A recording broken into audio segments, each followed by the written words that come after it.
That's what we Alrighty. All of the professional business building classes that I've taken over the many decades that have talked about doing webinars have said, always start 5 minutes late, keep this small talk chit chat going. I can't do that. I'm just not that kind of a girl. And so we are going to launch in and get going, and hello to all of you. So today, we are, of course, streaming this into Facebook and onto Instagram Live, and it is so good to have people with us there. I want this to be interactive. I hope you are ready to be interactive with me, because I would love to see a few comments floating here. I'd like to know, how does stress show up in your body? What are your symptoms of stress? Or if you're a practitioner, what signs of stress do your clients come in with? What do they talk about that you can link back directly to stress? I'd love it if you would type that in the chat box or the comment box or whatever platform you're with me on. What are the symptoms of stress that you see? It's really interesting as we talk about this, and it's important for us to recognize that stress is a response, right? And in some cases, the stress response starts in our mind with us thinking through things or overthinking through things, and our mind taking us into places that we don't need to go, right? I've learned to say to myself when my mind is trying to do that, that's a conversation I'm never going to have, and I don't need to have it now. Goodbye. And I shut the door on that conversation, and it has done such wonders for reducing the stress that I create for myself, right? Sometimes stress is actually a physiological response to something that is urgent or critical, or something that is situational. And so we're going to look at a particular kind of an indicator in the eye. And we're going to talk about this because it's really important for us to understand stress in the body. Just before we do that, I'd like to take a moment and introduce myself. Hello, Miss Nora Alba. I hope I said that right on Instagram. Thanks for being with us. I just want to take a moment to introduce myself. I've been in the holistic healing industry for over 4 decades. I started this as a very young adult, barely out of my teens. And I got into holistic healing because I had some health concerns. Back then, my family was and still is very medical model. If there was something wrong, you would go to the doctor would run tests, the doctor would then take over your life and tell you what you needed to do. The problem was the doctors couldn't do that. They couldn't tell me why I was having the symptoms I was having. And after a couple of appointments and, running all these lab tests and whatever, when the doctor phoned me at home one night and he said, well, we need to have another appointment. You need to come in and see me. We need to run some more tests. I said to him, and I might not have been very polite, I don't think so.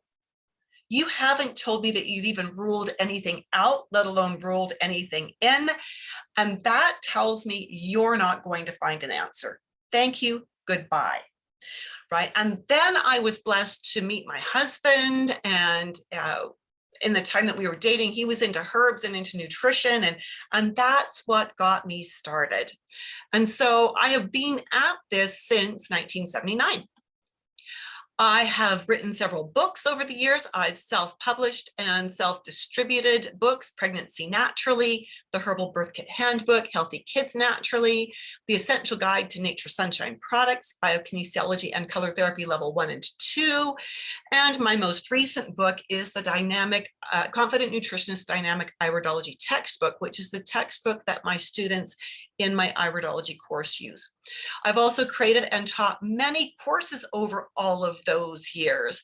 Herbology Level 1 was a 20-hour program designed to teach people how to use commercially prepared herbs in their homes for family settings. And the students loved that one so much, which was very exciting to me because we used to have wait lists to get into that class. And this was back before the internet, of course. Then we created level 2 for them, which was 16 hours of advanced herbal training for in-home use. And I had many people who took those courses who used that as the launching point to either study with me or to just go and start working with recommending herbs to people, which I thought was very exciting. I've also designed and taught biokinesiology and color therapy level 1 and level 2. For a few years, I was a certified childbirth educator with the ICEA. So I designed and taught prenatal classes. Oh, that was so much fun. And then, of course, currently the dynamic iridology assessment system, which is an IPA approved iridology course. It includes all of the curriculum for IPA level 1 and IPA level 2.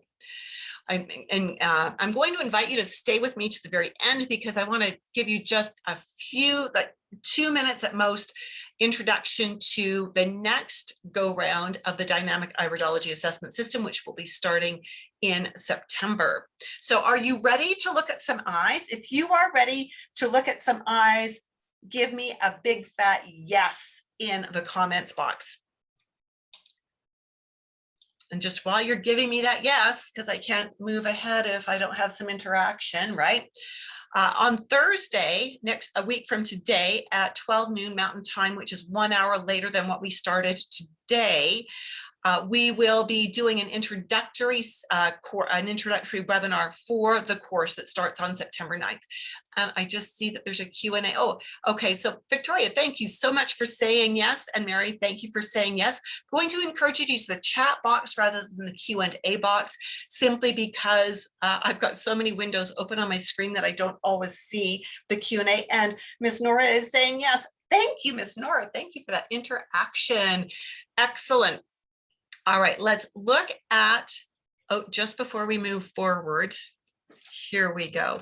If you are interested in joining me next Thursday for the webinar to introduce okay, that's not working. Just give me a half a second. Tech challenge. There we go. Here's the URL. Oh, you're getting it 3 times if you're with me on the webinar. My apologies for that. Like I said, tech challenges. Okay, so there's the link if you want to join me next week. Alrighty, so here we go. We need to remember as we're talking about stress that stress again is 2 things. It's how we respond to a situation, and it's how our body responds to a situation. We have a fair amount of control over what goes on in our brain, right? We can stop stressful thoughts. We can be in the middle of an absolute firestorm, and we can choose to remain calm and to just work it through. Our body, we can also have some control of our body. Now, you know, if someone jumps out from around a corner and goes, boo, and you feel that, that sudden start, or if you have a near miss car accident kind of thing, where your heart starts to race, you have that momentary shot of adrenaline that is really designed to save your life, right? But you also have control over how long that adrenaline stays circulating. You have some control over whether you want to bring that down or whether you want to keep it up. You know, if someone threatens you and you're going to need to defend yourself, you want to keep that adrenaline up to give you power and speed and strength and all kinds of things so you can deck the person, knock them out, and get the heck out of Dodge, right? Now, I'm not usually a violent person, but you know, you get the drift of what I'm saying. On the other hand, if someone nearly causes a car accident for you, but they actually don't cause the car accident, it's an almost, but not quite, and you're going, and your heart rate goes up and your blood pressure goes up and you just feel that intense adrenaline rush. Once they're out of the way, once you know you're safe, you can very quickly take a few deep breaths, dismiss that whole thing and just say, I'm safe. It's okay. That was close, but I'm okay. So we have some control to bring things down, right? And to regulate what's going on. Now, as we look at eyes, we need to remember that the irides are inherent. They are not situational. And so what that means, I just need to double check. Yes, I did that. What that means is that the markings we are looking at specifically, you did not put there. You did, or your client did not put them there, right? What it means is that the person whose eyes you're looking at was born with these. Now, what we're really looking at is these wrinkles in the eyeball that are coming around and around and around. Hello, HealthWise Solutions. Thanks for joining us. And Saja, I hope I said that right. Thanks for being with us on Instagram. And so when we see these wrinkles that come around and around and around, and I'll try to angle this better for my Instagram viewers. We're not going to get much better than that. My apologies. This tells us, these are what we call contraction furrows. Now, if you've studied another style of iridology, how many of you've maybe heard these called stress rings? How many of you, have you heard them called stress rings or cramp rings? Okay, those are the archaic names. We're going to call them contraction furrows because that's the modern name for them. And when I originally learned iridology, like 4 decades ago, I was taught that these were the result of being under too much stress, that you were headed for a nervous breakdown, and that if you did the right kinds of things with your diet and your nutrition and your lifestyle, you could erase these completely, right? That is not true. These are inherent. These are with you from the moment you are conceived. They are an indication that your body likes to function in the sympathetic nervous system. So hopefully you've all got your anatomy and physiology under you, and you know what that means, because we don't have time to go into that in detail right now. So, but when we see this, it says that this person wants to function in the sympathetic nervous system. Hello, Heather. Thank you for being with us today on the webinar. And Joan and Victoria, so good to see you. So let's take a little look at a cross section of an eye. Now, this is a diagram that confused me for like 3 decades till I had to draw it myself. And then I understood what I was looking at. Okay, so if you've seen this and before in other textbooks and you understood it, kudos to you. If you're like me and you see this and you go, huh, what? I totally get it. When we are looking at this, I'm going to flip back here. We are looking at this part of the iris in cross section. So it's like we cut right here and we flipped this up on its side so we can look at this end on. I hope that makes sense to you. So this is where the pupil sits. This is the front of the iris that we look at. This is the part that's either blue or brown or something in between. This is the back side of the iris, that it's the backside, it's pointing into the eyeball. We don't get to see this. So when we look at a contraction furrow, what we're looking at is a crinkle in the surface of the eye. Now, this diagram is not totally accurate because what we know is that when we have a contraction furrow here, the backside of the eye also, it goes in parallel. So this area of the posterior epithelium should have a little jut out running parallel to this little pressure point in. That makes sense. Hi, Zoabi, good to see you. Thanks for being with us. Does that make sense? So here's what if that makes sense, give me a 1. Give me a 1 if that made sense. And if you're with me on the webinar, I prefer that you use the chat box because I can't monitor the chat and the Q&A at the same time when I'm flying solo. Victoria says, makes sense. Thank you so much for that. I truly appreciate it. So what does it mean when we see that someone has a lot of contraction furrows? It means that this person tends to respond more acutely to stress. Now let's look at how these contraction furrows are formed. Oh my stars, look at the size of that pupil. Okay, for those of you on Instagram, I'm going to move closer to try to get a better image for you. I apologize, you're getting all kinds of reflections as well. All right, so compare this image to this image. These are the same eye, same person, different lighting. When we have dim light, or when the person is under a tremendous amount of stress, the pupil goes very, very large, and it compresses the tissue in the iris. And as it compresses it, it squeezes it together like an accordion. So think of the plates on an accordion. Hopefully you all know what an accordion looks like. When we have brighter light, like this, it's like the accordion is being stretched out, right? We've got the pupil is smaller, that stretches out the iris.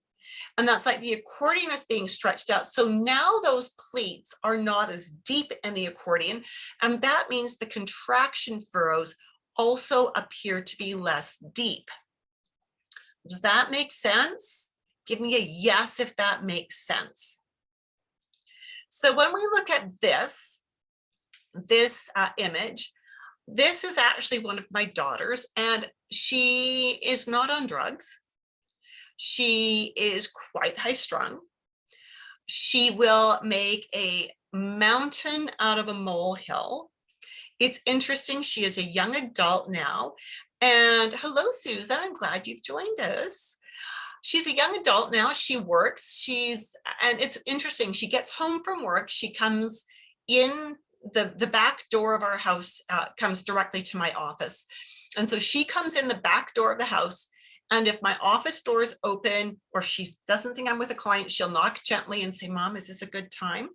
And she'll come in. And even though she's in her early 20s, she'll sit down and she'll spend 20 minutes telling me about her day and decompressing. And it can be an awful day and she tells me everything. It can be a fabulous day and she tells me everything. And I know that for her, that is her way of dealing with stress. And I've learned to actually love it. I've learned to love it that she wants to talk to me.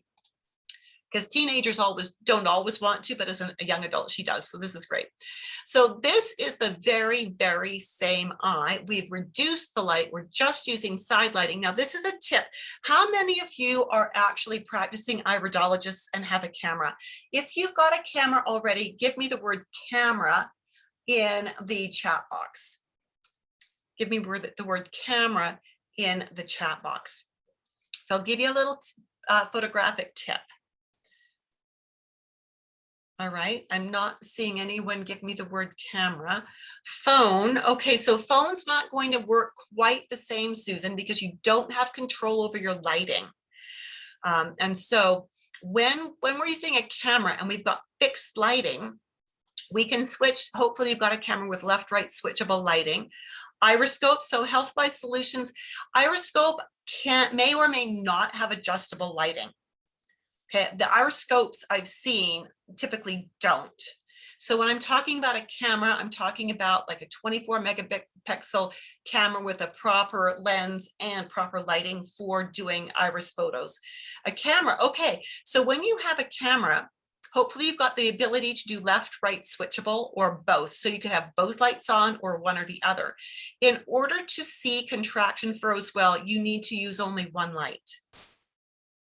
So when I'm shooting eye photos, I always shoot the first photo with both lights, and then I do a photo with the right light on and a photo with the left light on, and then I move on to the sclera images. And what that does, when you've got both lights on, you will never see contraction furrows because the light will fill in. When you have one light, it will cast shadows, and that will let you see contraction furrows very clearly, just like this. And so when we see these contraction furrows, this does not tell us anything except that, given the opportunity, she will respond with stress, right? These contraction furrows don't tell us that she's under stress right now. She was born that way. She was born with the chemistry to respond to stress very quickly on a huge scale. These contraction furrows tell us that she is predisposed to having stress reactions. And there's many things that other things that these can tell us as well. But what these really tell us is constitutionally overall, they tell us what we need to do with key critical nutrients. And beyond that, as we study them deeply and we see where the endpoints are, we see if any of them cross over and form an X, we see if any of them jump across gaps, we see if any of them have bends in them, are there any in the nutritive zone, are there any in the peripheral zones? Those all give us even more information. But the thing we need to remember is these don't tell us she's under stress right now. They tell us she is predisposed to responding with a lot of stress. Hello, Roseheart. So good to see you on Instagram. Oh my goodness, I haven't seen you in a long time. This is the eye of a young child. She was 2 years old when we took these pictures, and you can see that even with frontal lighting, in her case, we can actually see contraction furrows, right? And so we know that she is predisposed to running under a lot of stress. She's predisposed to respond with a lot of stress. Now, it's interesting because both of her parents have gone through some various career changes, and they are both now studying and certifying to become life coaches. And as I watch them work with this little girl, they are really working to teach her not how to hide her emotions, but how to express her emotions in a constructive way and how to work through difficult situations. And she's only 6 now. And she already, you know, when she's upset, her daddy will, or her mommy will take her aside and will say, honey, what tools can we use right now to deal with this? And she'll think for a minute, and then she'll go, oh, I could do whatever. And they'll go, that's an excellent choice. Let's go do it, right? So they're really working with her to help her understand that even though she could respond with stress and perpetuate the stress, she doesn't have to. Now, this is interesting because this is that same little girl. This is her daddy. Notice he has lots of contraction furrows. He used to respond to stress in a really harsh way. He would turn to alcohol. I would say at the age of 22, he was a borderline alcoholic before he got his act together. This is her mommy. And you can see she also has contraction furrows. And she has shown some very, very strong positive traits all along on how to deal with stress. And so for her to be studying to be a life coach, she has some brilliant skills behind her already. But you can see from both of those how this little girl ended up with so many contraction furrows. She inherited the ability, her ability to respond very acutely from both her mom and her dad. So when we see contraction furrows, what does that tell us? It tells us that on a chemical level, this client wants to burn through B vitamins, vitamin C, calcium, and magnesium very quickly. And we know that those are the nutrients that feed the nervous system. These are the eyes of a 2-year-old. And for those of you who are on Facebook, it's not the clearest image, but hopefully you can see that we have lots of contraction furrows. Now, this is a little girl who is in an extremely loving home. Hello, Pavlina and Aralis. It's so good to see you on Instagram. Thanks for being there. Loving home. Mother, very holistic. This little girl is a 3rd generation client for me. I took care of her mommy as a little girl, and when her mom was pregnant with this little girl, and I took care of her mom's mom. So grandma, mom, baby, right? And so this mom came in and said, my little girl is kind of not the sweet, adorable little girl that we're used to. She's starting to have some temper tantrums and some meltdowns. And when she starts to have a temper tantrum, it's really hard to pull her out of it. And she can go for hours screaming and crying and having a fit over a lost soother, or she can't find her doll, or we can't go to the park today, or whatever it is. And so as we looked at her eyes and we realized that she has all of these contraction furrows, we had to ask the question, what's the diet like? Well, her diet's really good. Her mom's written an amazing cookbook. They eat a lot of organic food. Everything is cooked from scratch. There's virtually no sugar, no white flour. It's really, really a good diet. But these contraction furrows tell us that this little girl has extra needs over and above what a diet can provide when we're talking about B vitamins, vitamin C, calcium, and magnesium. And so with that, we were able to give the mom some recommendations of some supplements that she could use with this little girl to pad things up. When I checked in with the mom about a month later, I said, "How is your baby girl doing?" She said, "Oh my goodness, the difference is night and day. When we give her the supplements, we have no meltdowns. We can communicate with her. We can reason things out on that 2-year-old level. If we forget to give her the supplements, oh my stars, do we pay for it?" So being able to see this in her eyes, that her body has this increased nutrient demand, makes it so mom and dad can manage things. These are the eyes of a young boy who was 10 years old when we first met. He came to me just before he received a diagnosis of ADD from his medical doctor. Actually, for him, it was ADHD. And so again, we have lots of contraction furrows. What do we know about ADD and ADHD? We know often that their adrenal glands are stressed to the max, that they do respond very acutely in the sympathetic zone. And that's why they have problems attending to one thing. Everything that goes on, whether it's someone dropping a pencil, whether it's a fly buzzing by, whether it's actually an emergency, they all get the same amount of adrenaline, right? And that means we have to go back and support the nervous system. B vitamins, vitamin C, calcium, and magnesium. Hello, Bernadette. Thanks for joining us. And Saeed, good to see you on Instagram. And when we give this young man the B vitamins, the vitamin C, the calcium, and the magnesium, we see he's better able to pay attention. He's better able to stay with a task and complete it. We also did a lot of dietary work. Breakfast was pretty much all carbohydrate, usually white flour. There was, as far as North American diets go, it was probably decent. At least he was getting 3 meals a day. But on the nutrition side, it was deficient for his eye type, because he has all of these contraction furrows.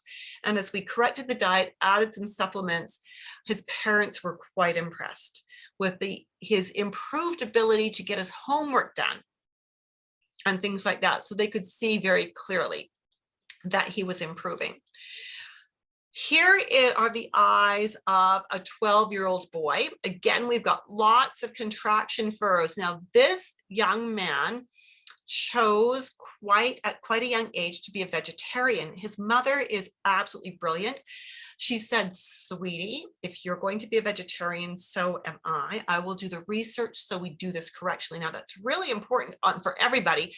But this young man is a very high-functioning athlete.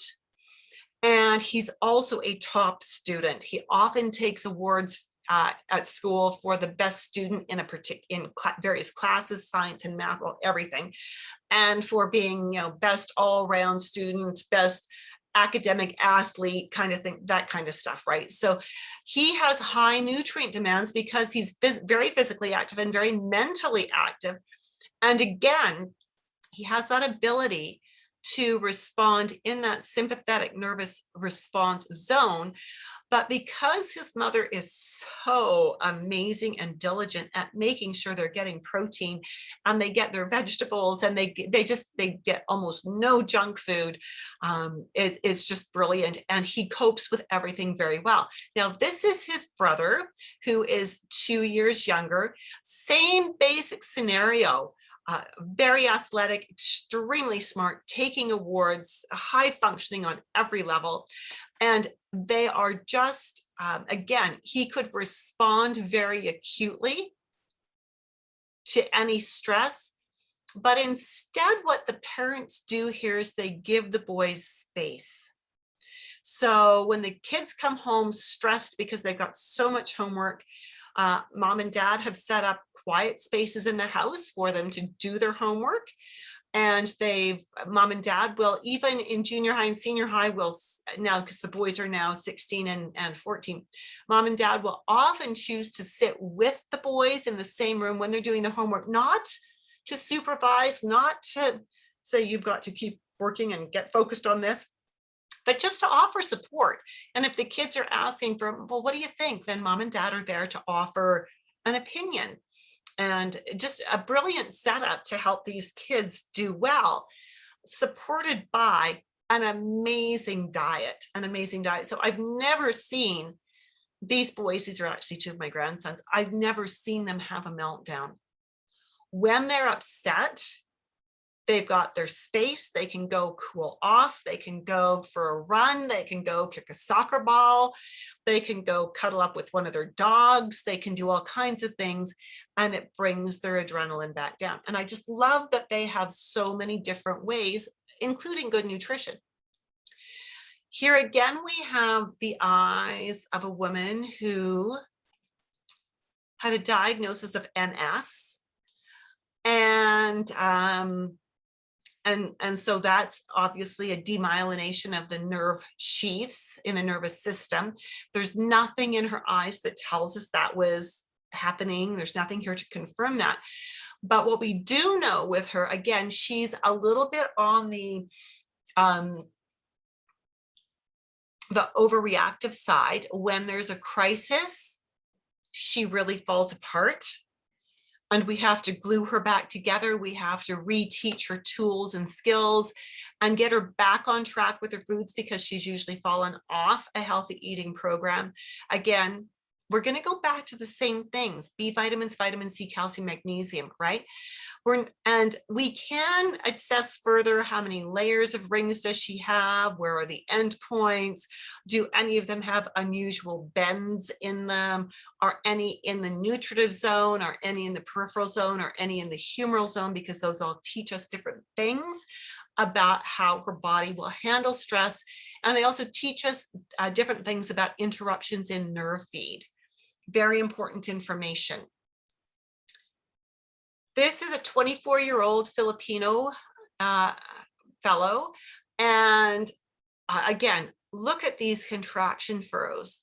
Lots and lots and lots of them. His history is high anxiety, depression, medications for both anxiety and depression, poor diet, very poor diet, high refined carbs, physically lazy, complains about having to walk across the room, overweight, obese, truly obese. Could, if he lost 45 to 50 pounds, he'd probably be in the right ballpark. No physical activity. Nothing in his eyes tells us he's under stress. He also has gout. And so, I mean, that tells you a bit about what his diet and some of what his emotional side is like, right? Because we understand the emotion and the chemistry of gout. So while this doesn't tell us anything about how much stress he's under right now, it's interesting that just recently he and his wife decided to cut out pop. They were typically drinking, well, he was drinking 2 liters or 2 quarts of pop a day, and she was having probably 2 glasses of pop a day. They decided recently to cut out the pop. That's the only change they made. She lost 14 pounds in a month just for cutting out the pop. He lost about 15 pounds, and his anxiety and depression and gout are significantly reduced, because we know that fizzy drinks increase the demand for calcium and magnesium, right? Because the fizzy drinks acidify the body. And that makes, if you don't have your calcium and magnesium, you lack the ability, the resources to actually respond well and gracefully under stress. And so again, this doesn't tell us that he is under stress. It tells us that he is prone to responding in a big way when he's under stress. But it also tells us what nutrients are probably deficient. And that's where we always need to have the conversation with the client. We need to understand, what is the client already doing? If the client has a lousy diet, well, we probably need to do some dietary corrections. If the client has a good diet and still has symptoms, then we probably need to add nutritional supplements. And we may need to work with teaching skills or refer them to someone who can teach skills. Is all this making sense for you? If it's making sense, give me a makes sense in the comments box. All right. Hi, Unity Yoga. Good to see you. Victoria is saying it makes sense. Thank you for that, Victoria. I really appreciate that. And Kasim, it's good to see you. And I've lost this next one. Morris 1111. Bernadette, thank you for being with us on Instagram. And you're all my webinar people are saying it makes sense. Excellent. So when we understand this, again, it helps us to understand a couple of things. First off is what the needs likely are, but second off, what questions to ask our client. When we see these, if it is relevant to why the client is working with us, we will need to ask them how they respond to stress. We will need to ask them about their diet and their lifestyle. And from there, we will know what direction to make suggestions in. Are we going to start with diet, or are we going to start with lifestyle? Are those both really good and we need to add supplements instead?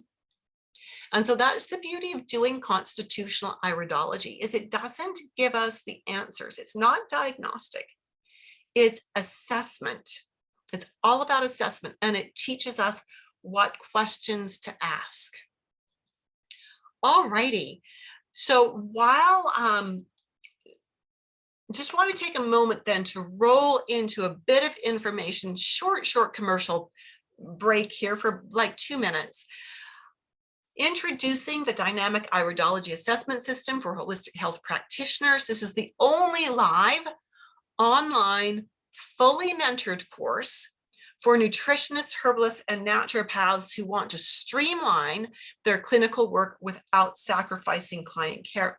What I see far too often is that many practitioners see a client, gather information, then go off and spend anywhere from 2 to 6 hours creating a protocol to bring back to the client at a future time. Problem is, practitioner is not charging enough for the face-to-face time to cover the not face-to-face time. When we do constitutional iridology properly, it allows you to assess and create the next step of the protocol in your paid sessions.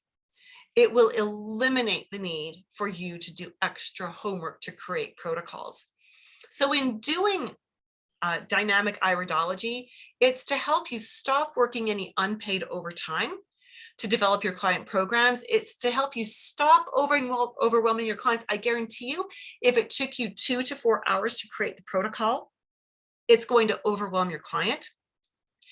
And by being able to create their program when you are right with them in the paid session, it will mean the program is simpler and will help to increase client compliance, client success, and long-term retention. Remember, I mentioned that one of the little girls that we had looked at, their eyes today, was a 3rd-generation client.